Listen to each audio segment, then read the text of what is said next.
Alors, une question qui est souvent posée, pardon, pour toutes les personnes qui ont des appartements ou qui n'ont pas forcément d'espace, c'est la possibilité de pouvoir faire des carottes dans des jardinières. Donc nous, on s'est dit, allez hop, banco, on avait deux jardinières qui ne servaient à rien, on ne savait pas quoi en faire dedans. On s'est dit, bah là, hop, on va prendre des graines, on va voir ce que ça donne. Donc les plantes ont été, les graines ont été plantées beaucoup plus tard que les autres, ce qui explique sans doute une partie de la taille. Donc déjà, première chose que vous voyez, c'est que les fans sont plutôt bien développés, en fait. Ça a pris de la place, bon, sachant qu'on n'était pas dans un environnement optimal, puisqu'il était à peu près ici, c'est-à-dire sous en fait les feuilles de la plante en fait qui est ici, qui monte et qui s'étale complètement. Donc il était en fait dans les deux cases vides qui sont ici. Donc autant dire que question espace et accès à la lumière, ce n'est pas non plus idéal. Quoi qu'il en soit, donc on voit qu'on a planté donc sur une ligne, on a fait simplement tous les X centimètres en fait une graine, de manière à voir ce que ça donne en fait. Et ce qu'on voit, c'est que ça a marché. Donc pas pour tout, bien sûr, toutes les graines n'ont pas poussé, mais ça c'est un peu le lot quotidien dans les carottes, mais ça a quand même développé. Alors maintenant, pour récolter des carottes, on pourrait tirer comme un bourrin, ça marche aussi, mais ça risque de casser, parce qu'en fait c'est assez fragile. Hein. Quand, si j'appuie ici, je casse en deux. En fait. Donc si vous avez la terre sèche ou si vous y allez comme une brute, en fait vous risquez de casser en fait complètement la carotte. Donc pour le faire, le mieux c'est de prendre déjà, de mouiller la terre, soit quelques minutes avant, soit une heure avant, histoire que la terre s'imbibe et qu'elle devienne malléable en fait. Ce qui fait qu'après on n'a juste qu'à prendre sur la base ici de la tête et à tirer sans forcer, et voilà. Et on voit qu'on a la petite racine au bout. Donc là on a une deuxième carotte qui apparaît, pareil ici. On va prendre celle-ci, donc là on voit qu'on en a deux qui ont poussé, il y en a une là, une là. On va prendre celle-là. Il faut juste secouer un petit peu pour écarter un peu la terre, et puis on en a une troisième.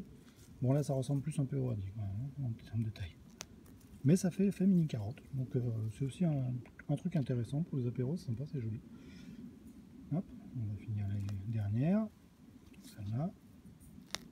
Donc quand je vous dis que c'est sans doute pas encore prêt, c'est-à-dire qu'elles ont été plantées plus tard, si on regarde la carotte ici, en fait sur le haut elle est verte. Donc en général quand c'est vert comme ça, c'est que c'est pas fini de maturer en fait. Donc ça va être bon sur la partie basse, mais sur la partie haute un peu moins.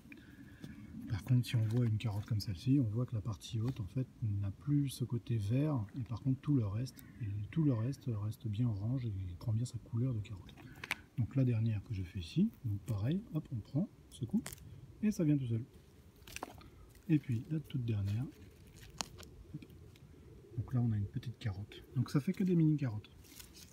Bon, c'est très bon aussi. Hein. Alors, petite détail aussi au passage, une carotte ça se mange en entier, c'est-à-dire que ça, bien sûr, ça se mange comme tout le monde le connaît, mais ça, donc les fans là, c'est excellent en soupe en fait. Ce qu'il y a à savoir, c'est que la fan a l'odeur de la carotte. Donc c'est impressionnant, je ne peux pas vous faire sentir une vidéo, mais vraiment on a vraiment l'odeur de la carotte. Donc dans une soupe c'est génial. On voit ici le deuxième bac que j'avais fait, donc là on a par exemple une petite carotte, la taille, mais regardez la taille de la fan que ça fait, la taille de la partie verte. C'est quand même assez impressionnant. Donc une jardinière, ça vous donnera jamais des carottes très très longues, clairement, faut pas rêver non plus, parce que la hauteur de la plante fera à peu près ça, donc on voit déjà qu'on ne peut pas descendre super bas, quoi. Donc rêvez pas non plus pour avoir des immenses carottes, mais en tout cas ça permet d'en avoir quelques-unes. Dernier petit détail, donc j'avais fait aussi dans un bac, sur mon toit de garage, donc j'ai aussi un énorme bac qui fait sur 40 cm de hauteur, et donc du coup j'avais testé les carottes dedans, et là on voit ce qui se passe, c'est-à-dire qu'en gros, donc, le développement des fans est quand même beaucoup plus important, et on a quand même des tailles de carottes qui sont correctes. C'est pas non plus la carotte du supermarché, mais c'est pas non plus le but. Donc là on en a quelques-unes, donc ça c'est ma récolte que je viens de faire, donc j'ai ramassé mes carottes de l'année, donc qui ont été plantées au mois d'avril, avril-mai je crois. Donc c'est déjà beaucoup plus long en termes de taille. D'ailleurs, petite comparaison rapide, quand je vous disais que la forme est différente, c'est la même graine hein, pour info.